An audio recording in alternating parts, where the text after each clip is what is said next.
Is there an off-ramp here, given that we've seen these rounds of talks not yielding really much of a compromise? Well, first of all, Heidi, from what I can see, it's going to be a long drag. I'm afraid to say I don't see a light at the end of a tunnel, in particular because President Putin doesn't seem to have changed his end game, which is to bring Ukraine back in Russia's orbit, and he does so really by brutal force. So I must admit, I don't see a quick way out of this crisis. So if this is less about grievances that might be able to be addressed by compromise on the Ukrainian side and more about legacy or empire building, how does the West even begin to manage those expectations?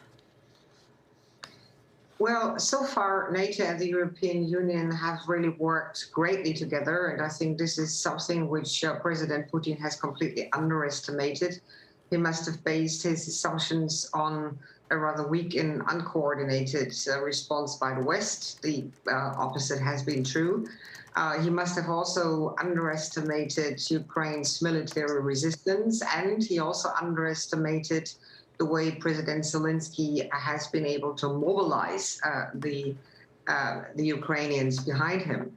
All that is to say, this is basically, I mean, the strategy that we in the West have embarked on so far, which is to support Ukraine, both politically, humanitarianly, with a lot of military equipment, with financial means. But I think it's very, very important that we need to be super careful that the conflict doesn't spill over. Right. Because we are now seeing the attacks getting closer to Poland, a NATO member, right? Is there anything specific that NATO can do at this point? Well, we have started to upgrade our own deterrence and defenses, as you probably have seen.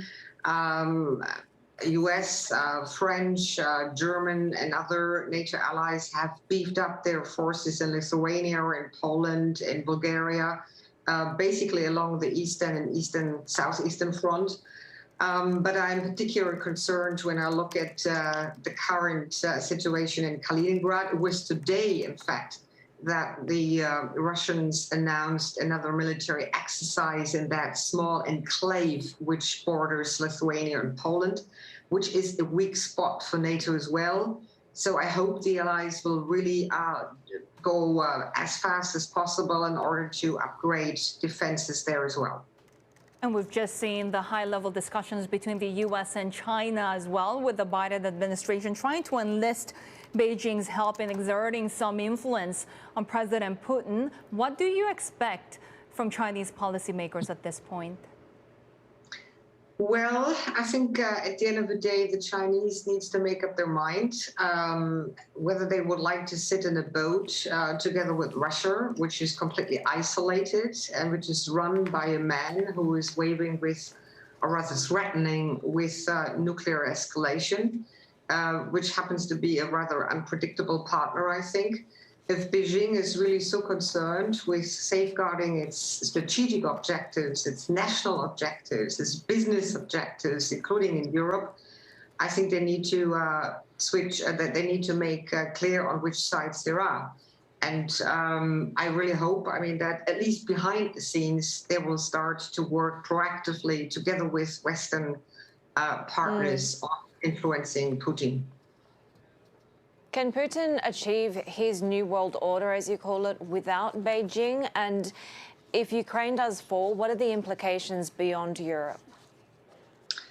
Well, if Ukraine falls, quote unquote, an iron curtain will fall. And this iron curtain will be the beginning of a new hot cold war that could easily become globalized, that could easily have ramifications for all types of interaction between states, businesses, you name it. So that would be really, really bad news for us.